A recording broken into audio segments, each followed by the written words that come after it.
ரோமோ Tamil viewers எல்லாருக்கும் வணக்கம். இப்போ சிறகடிக்க ஆசையில் மனோஜ் ரோகிணி ஜீவாவை மிரட்டி அவங்க ஏமாந்த 27 லட்சத்துக்கு பதிலாக வட்டி முதலமா 30 லட்சத்தை திரும்ப வாங்கிட்டாங்க. ஆனால் அந்த விஷயத்தை வீட்டில் இருக்க எல்லாட்டருந்து மறைக்க பார்க்குறாங்க. ஆமாங்க, மொத்த பணத்தையும் அவங்களே சுட்டலாம் பிளான் பண்ணுறாங்க. இந்த ஐடியாவை கொடுக்குறதே ரோகிணி தான். மனோஜ் கூட ஆரம்பத்தில் இந்த விஷயத்தை போய் முத்துட்ட சொல்லணும். எத்தனை தடவை இந்த பணத்துக்காக என்னை அவமானப்படுத்தியிருப்பேன், இந்த பணத்தை அவன் முகத்தில் விட்டுறின்னு சொல்லி அப்படி இப்படின்னு பஞ்சட்டாக்கு தான் பேசுறாரு. ஆனால் அதெல்லாம் கேட்டு ரோகிணி கோவம் தான் படுறாங்க. மனோஜ், நீ என்ன லூசா?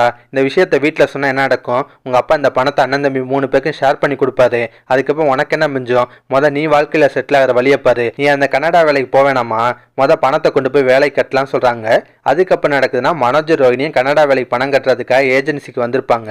அப்போ ஏஜென்சியில் சொல்கிறாங்க, நீங்கள் பணம் கட்ட ரொம்ப லேட் பண்ணிட்டீங்க, அதனால் அந்த வேலைக்கு நாங்கள் வேற ஒரு ஆள் அனுப்பிட்டோம் சொல்கிறாங்க. அதை கேட்டு மனோஜ் ரொம்ப வருத்தப்படுறாரு. அப்போ ரோஹிணி சொல்கிறாங்க, விடு மனோஜ், இப்போ தான் நம்ம கையில் 30 லட்ச ரூபா பணம் இருக்கு, அதை வச்சு எதாவது பிஸ்னஸ் பண்ணிக்கலாம்னு சொல்கிறாங்க. அப்போ கூட மனோஜ் கேட்பாரு, சரி பிஸ்னஸ்க்கு இவ்வளோ பணம் எதுன்னு வீட்டில் கேட்பாங்கல்ல, அதுக்கு என்ன பதில் சொல்லலான்னு கேட்குறாரு. அதுக்கு ரோஹிணி ஒரு ஐடியா கொடுக்குறாங்க. மலேசியாவிலேருந்து எங்கள் அப்பா பணம் அனுப்புனாருன்னு சொல்லுவோம், அதுவும் 30 லட்சம்லாம் வந்துச்சுன்னு சொல்லாத, 15 லட்சம் வந்துச்சுன்னு சொன்னாலே போதும்னு சொல்லி ஐடியா கொடுப்பாங்க. அதோட தான் இன்னைக்கு சீரியலில் முடிச்சிருந்தாங்க. இதுக்கப்புறம் நடக்கும்னா மனோஜ் ரோஹிணியும் வீட்டுக்கு வந்தாலும் ட்ராமாவை போடுறாங்க. ஆமாங்க, எல்லாருமே ஒன்றா உட்காந்து சாப்பிடும்போது மனோஜ் ஆரம்பிப்பார், இத்தனை நாள் நான் ஒழுங்காக வேலைக்கு போல வெட்டியா இருக்குன்னு எல்லாம் குறை சொன்னீங்கல்ல, இனி அப்படிலாம் நடக்காது, ஏன்னா நான் சொந்தமாக பிஸ்னஸ் ஆரம்பிக்க போகிறேன், நானே முதலாளியாக மாற போகிறேன், அப்படி இப்படின்னு பில்டப் கொடுக்குறாரு. அதை கேட்டு எல்லாருக்குமே ஆச்சரியம். சொந்த பிஸ்னஸ் பண்ணுறதுக்கெலாம் நிறைய பணம் செலவாகுமே, அதுக்கெலாம் என்ன பண்ண போகிறேன்னு கேட்பாங்க. அப்போ மனோஜ் சொல்கிறாரு, என் மாமனார் மலேசியாவிலேருந்து எனக்கு பிஸ்னஸ் ஆரம்பிக்கிறதுக்காக 15 லட்ச ரூபா பணம் அனுப்பி விட்டுருக்காரு, இன்னும் வேணும்னு கேட்டால் இன்னும் கூட அனுப்புவார் அப்படின்ற மாதிரி சொல்கிறாரு. அதை கேட்டு எல்லாருமே இன்னும் ஆச்சரியப்படுறாங்க. விஜயாலாம் மனோஜ் நீ சொல்கிறது உண்மையாடான்னு சொல்லி வாயை பொழப்பாங்க. ஆனால் முத்துக்கு மட்டும் சந்தேகமாக இருக்கு. டேவ் மாமனார் தான் மலேசியாவில் ஜெயிலில் இருக்கார்ல, அப்புறம் எப்படி பணம் அனுப்புனாருன்னு கேட்குறாரு. அதுக்கு ரோஹிணி அவங்க ஃப்ரெண்ட்ஸ் மூலியமா பணம் அனுப்புனாரா சொல்லி சமாளிக்கிறாங்க.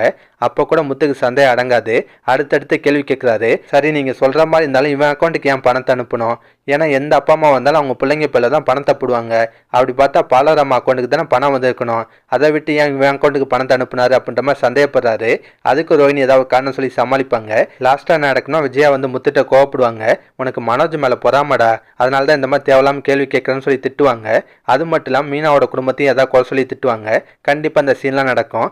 எது எப்படியோங்க மனோஜ் ரோஹிணி அந்த 30 லட்சத்தை மொத்தமாக அமைக்கிட்டாங்க. இப்போதைக்கு அந்த உண்மை வெளியே வராது.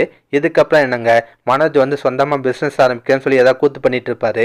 கண்டிப்பாக அந்த சீன்லாம் அடுத்தடுத்த எபிசோடில் வரும். இதெல்லாம் பற்றி உங்கள் கருத்தை நான் மறக்காம கமெண்ட்டில் சொல்லுங்கள். இந்த வீடியோ பிடிச்சினா ஒரு லைக்கை தட்டுங்க. நம்ம சேனல் ரோமோ தமிழ் ரிவ்யூ இதுவரை சப்ஸ்கிரைப் பண்ணலாம், ப்ளீஸ் சப்ஸ்கிரைப் பண்ணிக்கோங்க. நான் உடனே சீல் அப்டேட் கொடுத்துட்டே இருக்கேன். Bye guys.